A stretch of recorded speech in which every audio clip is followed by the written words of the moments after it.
Bueno, muy buenas noches a todos los estudiantes de primero y segundo medio.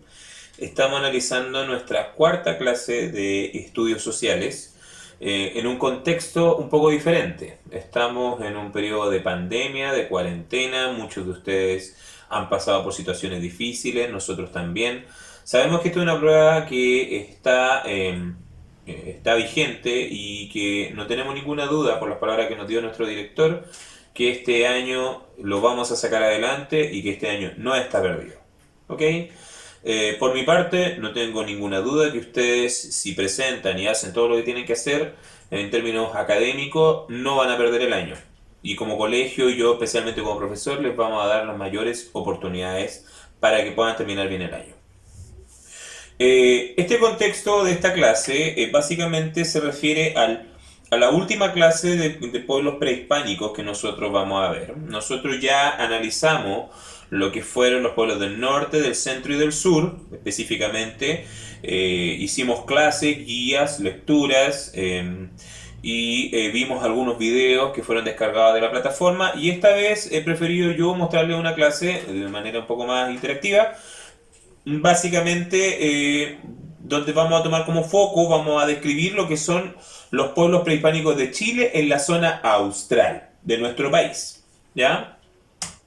A manera de resumen, podemos notar que nosotros ya hemos visto algunos pueblos. Ya analizamos lo que fueron los atacameños, aymara, dieguita y chango en el norte de Chile. En el centro, básicamente hablamos del pueblo mapuche.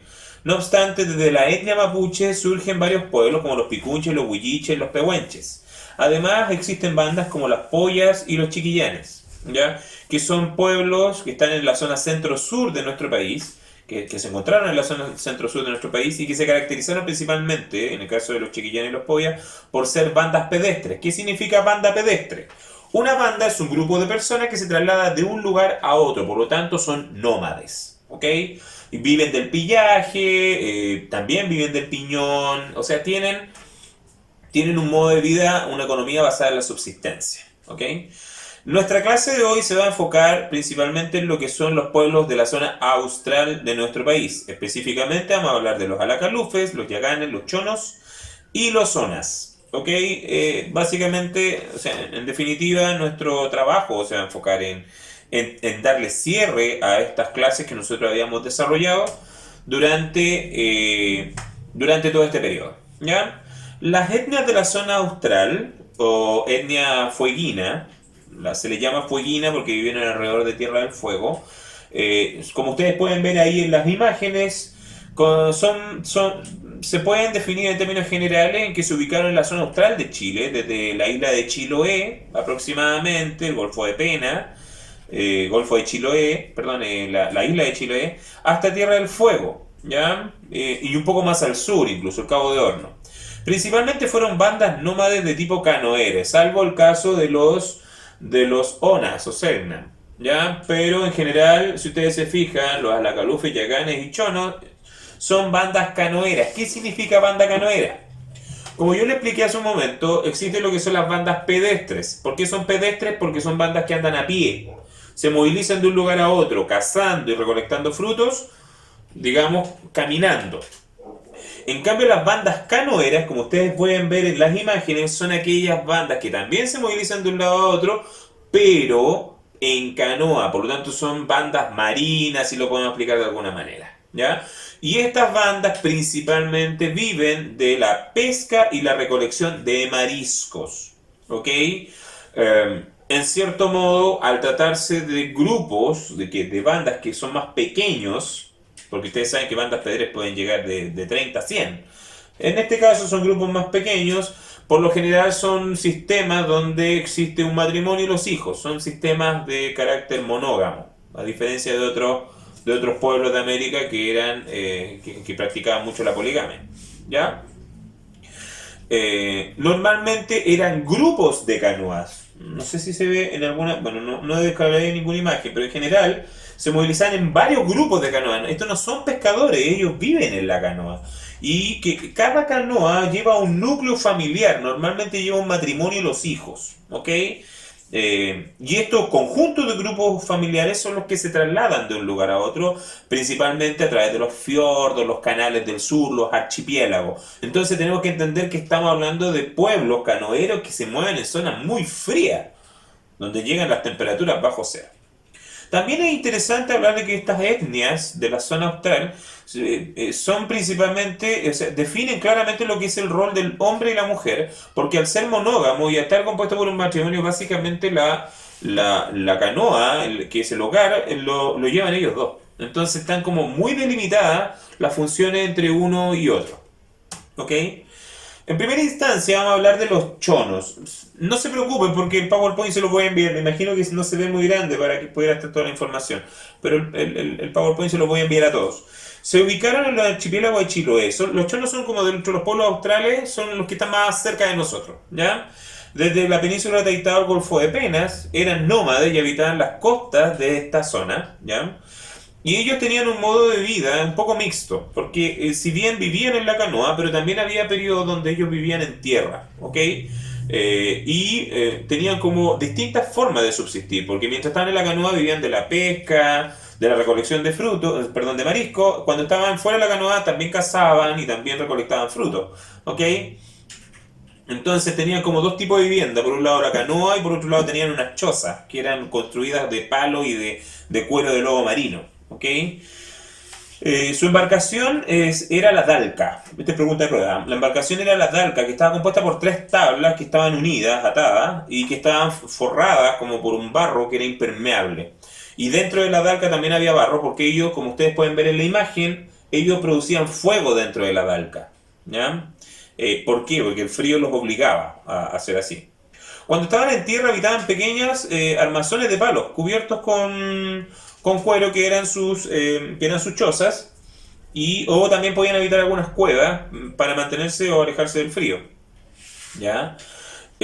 Su principal organización era la familia y también tuvieron algunas prácticas que fueron interesantes porque tenemos un pueblo que se mueve en canoa gran parte del año, pero también desarrolló la agricultura. Entonces tenemos como una mixtura ahí en este modo de vida que tenían los chonos y ellos aprendieron ciertas prácticas agrícolas que fueron un poco la base para que ellos pudieran tener ciertos alimentos garantizados en determinados periodos del año.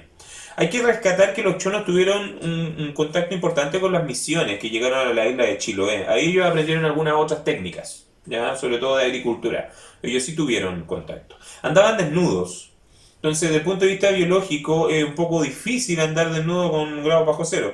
Pero la respuesta que hay a esto es que ellos se adaptaron al medio. Por lo tanto, en cierto modo, el andar desnudo era la forma más cómoda en la cual ellos podían desenvolverse, considerando que pasaban mucho tiempo en el agua y varias veces se tenían que meter al agua, ya sea para pescar, para recolectar marisco o para arreglar la barca. O sea, normalmente eso era un trabajo de la mujer.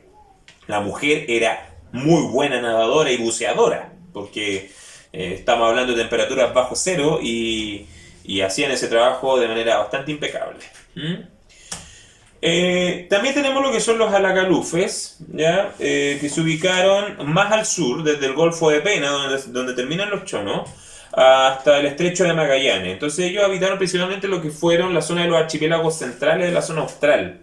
Donde ustedes ven el mapa de Chile, donde están las costas desmembradas. Toda esa zona fue de los alacalufes. Entonces ellos se movían entre medio de islas, de canales, ¿ok? Ese era un poco su modo de vida y eso explica que al igual que los chonos, ellos tuvieron periodos largos donde estaban en la canoa, pero también hubo periodos largos también donde estaban en la tierra. Entonces también tenían un sistema un poco mixto. Cuando estaban en la canoa ellos vivían ahí y cuando estaban en la tierra vivían en chozas que eran construidas por ramas. Hay que analizar que las chozas eran muy fáciles de construir, eran como unas bases redondas que estaban cubiertas por cuero y cuyas bases estaban formadas con ramas que eran flexibles. Entonces era muy fácil de construir esto, fácil de armar y desarmar. Ellos trabajaron mucho la piedra, la madera, los huesos, principalmente para poder hacer utensilios que les permitieran pescar, porque ellos ocupaban arpones para poder cazar también los marinos, para poder pescar. También ellos consumían mucho estas carnes. La carne de lobo marino, la carne de foca, la carne de ballena, principalmente ballena parada, porque ellos no cazaban ballenas. También comían fibras vegetales. Digamos que en cierto modo ellos tenían una mixtura en su forma de alimentarse, en su forma de vida. Eh, la canoa para ellos tenía un aspecto que era muy potente, porque para ellos la canoa era como hablar acá de lo que es la casa propia, de un bien muy importante en su cosmovisión. Era parte de su patrimonio tener una canoa. Estaba confeccionada con cortezas de coigüe. Era además un medio de transporte, una verdadera vivienda flotante. Entendamos lo que era una cosa importante para ellos, pues en ella pasaban buena parte del tiempo. Por lo tanto, hay que entender que la persona que se realizaba como familia, que realizaba a través de una familia, era porque tenía una canoa. De cierto modo, era una posición como de estatus económico. ¿Ok? Em, Tenemos a los Yaganes, que son el pueblo más austral del mundo. Ya en su minuto, perdón, fue el pueblo más austral del mundo. Ellos estaban en los canales australes, llegaron al Cabo de Horno en algún minuto. Fue un pueblo que en cierto modo vivió en condiciones extremas. Ellos andaban desnudos. Eran nómades canoeros, vivían de la pesca y la recolección de mariscos. Aquí hay que destacar mucho la función de la mujer yagán. La mujer yagán aquí era la que se llevaba el trabajo fuerte, porque mientras el hombre se encargaba de dirigir la canoa, que ellos le llamaban anán, ¿ya? Dirigir la canoa y pescar y cazar lobos marinos en determinados momentos, la mujer era la que mantenía el fuego, curtía el cuero, cuidaba a los niños, preparaba la comida, mantenía la canoa, le hacía los arreglos, recogía los mariscos desde el fondo del mar. Por lo tanto, estamos hablando de una mujer que es experta nadadora. Aquí si hablamos de una mujer, digamos, empoderada, vemos que la mujer yagán es una mujer que tiene muchas funciones dentro de la sociedad yagán. ¿Ok? Y había, indudablemente que había una desigualdad en términos de funciones o roles dentro de la canoa, ¿ya? Principalmente ellos ocupaban un taparrabo, un poco, pero más que para taparse por un tema de pudor, era para taparse las zonas genitales por un tema de seguridad, ¿ok? Ellos se alimentaban de carne de nutria, lobo marino y ballena, porque necesitaban consumir sobre todo la grasa, ¿ya? Había un rito especial que tenía que ver que era el matrimonio. Básicamente el joven Yagán, cuando ya estaba en edad de casarse, él lo que hacía era ofrecer una canoa. Entonces tenía que ir a construir una canoa, podía pasar mucho tiempo. Y cuando la terminaba, invitaba a la mujer Yagán a subir a su canoa. Cuando la mujer Yagán, la mujer podía decir que no, de hecho. Partamos de esa base que en cierto modo ella tenía esa posibilidad de elegir. Y cuando la mujer decía que sí, se subía a la canoa y con eso se producía el matrimonio. Y si no, no lo hacía sencillamente. Ahora, de todas maneras, tenemos que ver que la canoa era una oportunidad para poder continuar, digamos, la sociedad que se estaba gestando. ¿Ok? Entre los yaganes existieron y fueron importantes los curanderos, los chamanes desde el punto de vista religioso. Ellos tenían unos curanderos que se llamaban los Yekamuch, ¿ya? Quienes podían sanar a los enfermos. Ellos tenían ritos de sanación. Y también cuando un yagán fallecía, ellos los envolvían en cuero. Tenían un sistema como de funeral y junto con él ponían todas sus pertenencias. Lo cubrían con tierra y abandonaban el lugar y no volvían más. ¿Ok? No existía como ese principio de ir a visitar a los muertos, ¿ya? Pero todas las evidencias antropológicas dicen que al enterrar a un yagán con sus utensilios se está pensando en que le está pasando a otra vida. Entonces ahí podemos desprender, porque esto no se puede comprender en cierto modo de que los yaganes sí pensaban que existía una vida más allá de la muerte. ¿Ok? Es un pueblo muy interesante los yaganes. Creo que lamentablemente se extinguió hace muy poco, 1995, fue la última mujer yagán que hablaba el idioma. Y es un pueblo muy interesante porque fue el pueblo más austral del mundo y un pueblo extremo que vivía en condiciones muy difíciles, sin embargo lograron desarrollarse. Saliendo de las bandas canoeras que nosotros mencionamos, donde estaban los chonos, los aracaluf y los yaganes, ahora vamos a pasar a una banda pedestre, que son los onas. Famosos, en muchos aspectos los onas son famosos. Estos onas se ubicaron en Tierra del Fuego y de hecho van a ser famosos por muchas cosas. Porque cuando Hernando de Magallanes cruza por el estrecho de Magallanes, va a haber fogatas que se van a encontrar en lo que es actualmente Tierra del Fuego y por eso lo va a bautizar como Tierra del Fuego, porque habían fogatas donde él no entendía por qué había fuego en esa zona y él se imaginaba que era porque habían habitantes ahí. Cuando él baja a Tierra del Fuego y empiezan a caminar, se van a dar cuenta que hay huellas gigantes. Las huellas gigantes eran de los onas, que Hernando de Magallanes, al ver estas huellas tan grandes, los llamó patagones. Por eso es que esa zona también se llama la Patagonia, ¿ya? Estos onas son una banda pedestre. Entonces aquí viene la primera pregunta, es ¿por qué una banda pedestre de población que es alta, que tiene rasgos que no son iguales a los rasgos de otros pueblos de América, se va a ubicar en una zona, en una isla? ¿Cómo llegan ahí?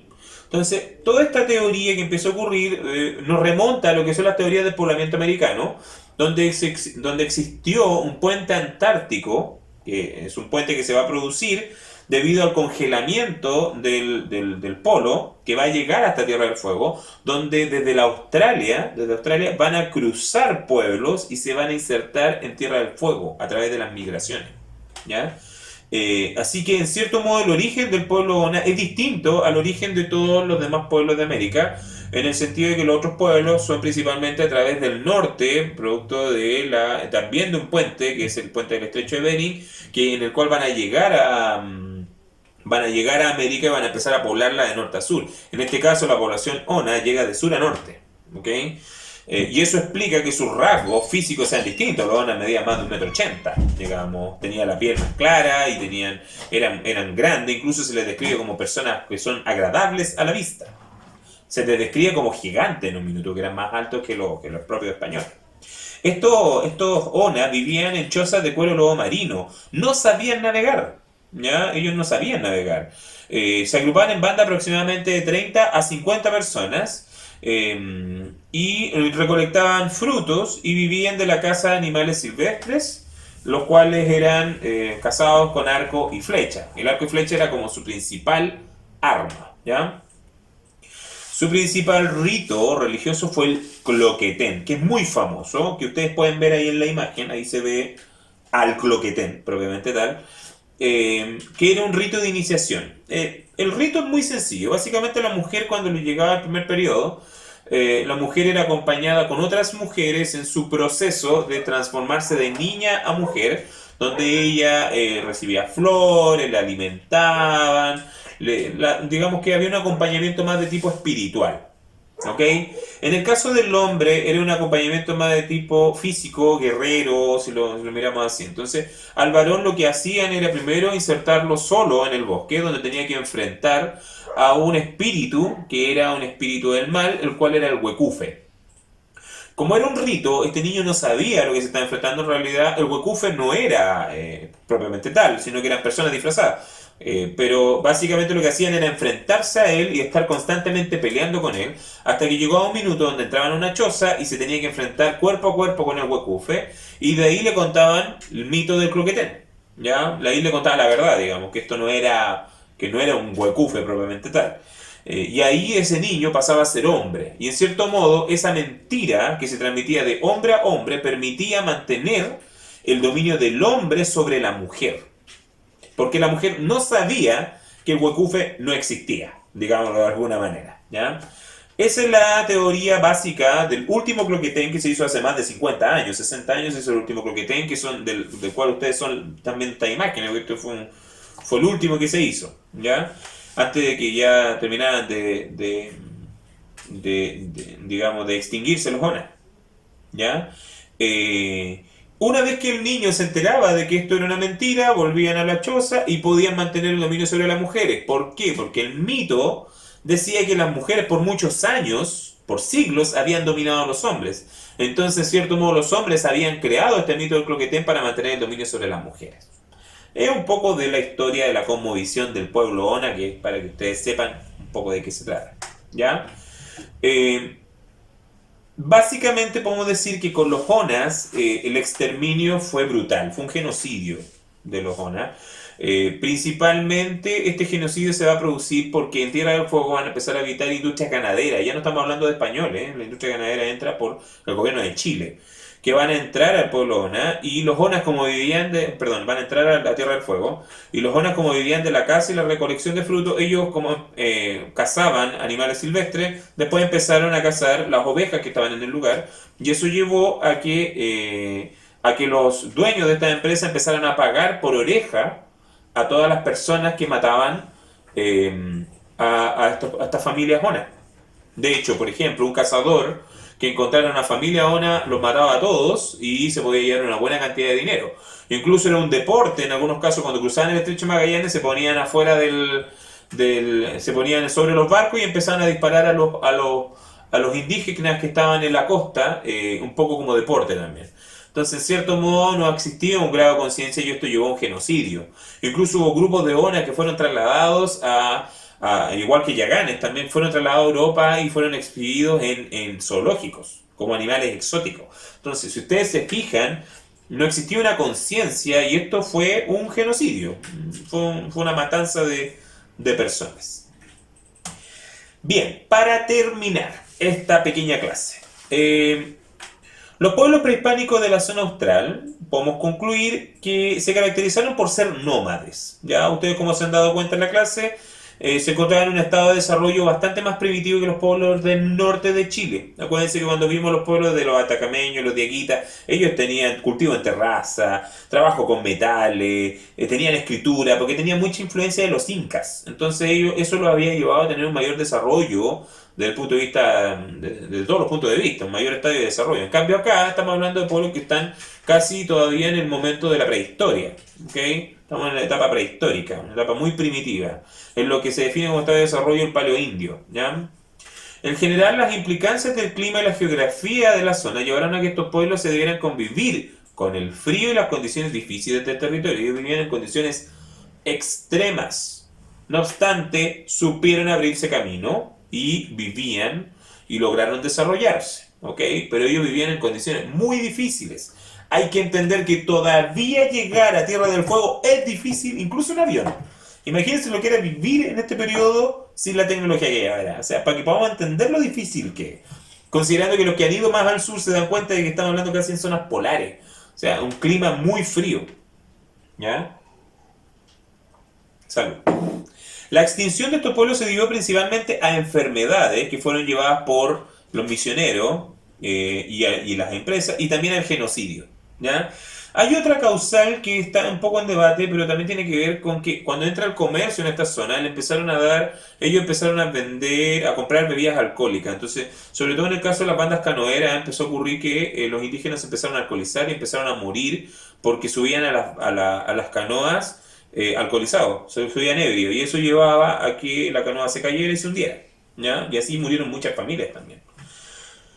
Y finalmente estos pueblos tuvieron contacto directo con misiones religiosas y productores ganaderos. Fue como la doble contacto que tuvieron estos pueblos, porque básicamente lo que querían era civilizar a estos pueblos. Pero esto también llevó a que aumentaran las plagas, que aumentaran las enfermedades, las epidemias que están de moda ahora, y eso también generó la muerte y el exterminio de estas personas. Y en el caso de los productores ganaderos, para ellos ojalá no hubiesen existido, porque en definitiva le estaban matando sus propios animales, lo cual, en cierto modo, si lo miramos desde la otra lógica, en realidad quien invadió el territorio de estos pueblos fueron los propios empresarios, no necesariamente los pueblos, ¿ok? Eso, jóvenes, espero que les sirva esta clase. La próxima guía se basa principalmente en todo lo que vimos hoy. Yo les voy a enviar el PowerPoint por si no lo alcanzaron a leer acá. Es más que nada una guía para mí, y yo se los voy a enviar a ustedes para que lo puedan ver. ¿ok? Y vayan analizando y vayan escuchando y vayan leyendo lo que está ahí, ¿ya? Que les vaya súper bien, cuídense mucho y la próxima guía la vamos a entregar dentro de esta semana. Los invito a que no suelten el colegio y que sigamos porque este año va a salir adelante. Recuerden las palabras que nos dijo el director, ¿ya? Que les vaya muy bien, hasta luego.